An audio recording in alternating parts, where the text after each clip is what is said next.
Lease, okay, ये देखो ये आया मार्च 2023 में, इसके बाद नेक्स्ट फिर से नेक्स्ट ईयर आ गया जून 2024 में। Finance lease, operating lease, sale and lease back and direct lease. बहुत प्यारा क्वेश्चन है ये, 2 बार एग्जाम में आया है।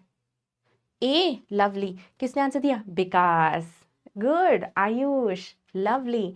ओके, तो फाइनेंस इज, देखो यहाँ पे क्या लिखा है, 2 टाइप की डेफिनेशन बिल्कुल सिमिलर लिखी हुई है।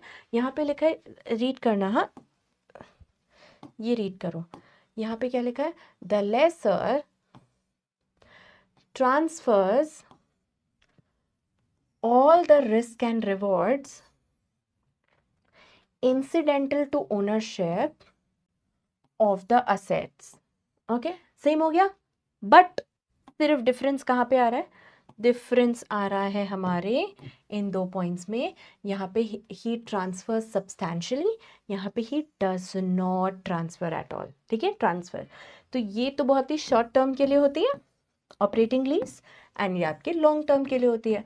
इतनी लॉन्ग टर्म कि जो लेसर है उसका ही इंटरेस्ट खत्म हो जाता है कि अब तो ये क्या ही हम एसेट रखेंगे। एक काम करो, लेसी ने 10-15 साल तक लीज पे रखा है, अब तुमको खरीदना है, तुम सस्ते में खरीद लो। Remember the example, if you remember the example, किसने, शायद साक्षी ने ट्रक खरीदा था, शायद अभिलाषा से या अंजलि से ट्रक खरीदा था, और उसमें अपना ही बैंड बाजा बारात सब लगा दिया था, लाइट्स लगा दी थी, एंड कुछ मिनियंस लगा दिए थे, जो भी शाइनी स्पार्कलिंग ट्रक बना दिया था।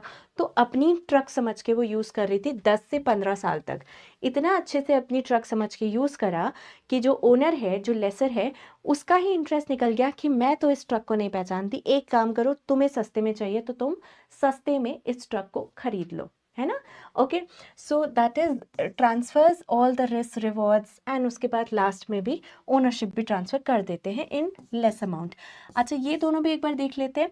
That is sale and lease back. ये क्या होता है sale and lease back? The lessee सबसे पहले सेल कर दिया लेसी ने, और उसके बाद वापस से बाय कर लिया, सॉरी वापस से बाय नहीं कर लिया, पहले सेल कर लिया, उसके बाद उसी एसेट को लीज पे ले लिया।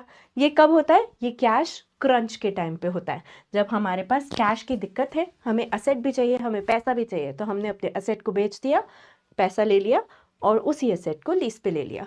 डायरेक्ट लीज क्या होता है आप देखेंगे, the lessee under the lessor owns और acquires the asset that are lease to a given lessee. बहुत ही डायरेक्टली डेफिनेशन गिवन है, इसमें कुछ ज़्यादा एक्सप्लेनेशन का नहीं है।